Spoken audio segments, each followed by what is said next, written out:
ঘটকগিরি করবে না তো ভাড়া করবে। এত কষ্ট করে দুই পক্ষ করে একটা করি, আর এরা ফুল বলার আগেই মারামারি শুরু করে দেয়।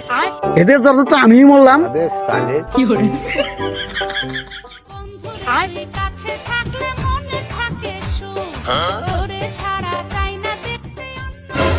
আরে ভাসতে, আরে চাচা তোমার তো খুঁজতেছি, এদিকে আসেন। কেন ভাসতে আমারে কেন খুঁজতেছি? আরে চাচা তোমার খেয়ে দুটো পিড়িতে আলাপ করবো, চলো দিকে সাইডে যাই। আরে ভাসতে, আমি কি তোর প্রেমিকের রে যে তুই আমার সাথে পিড়িতে আলাপ করবি?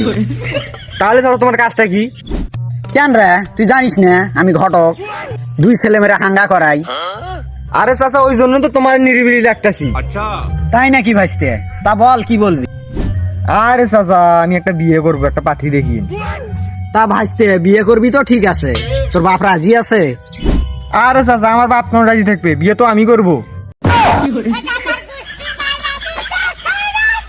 আরে ভাসতে তোরে তো এটা বুঝাই নাই, তোর বাপ যে মানুষ, তোর বাপ যদি না রাজি থাকে তোর গার্জিয়ান লাগবে না, তোর কে বিয়ে করাইবে?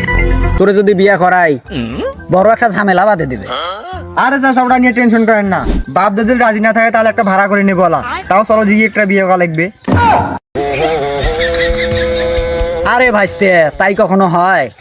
ও আমি পারবো না, তোর বাপ পরে আবার ফির ক্যাসাল লাগিয়ে দিবে। তাহলে আর কি করার, ভাবলাম লুঙ্গি গেঞ্জির সাথে একটা ঘটকের প্যান্ট নিয়ে দেবো, তারপরে আর হবে না।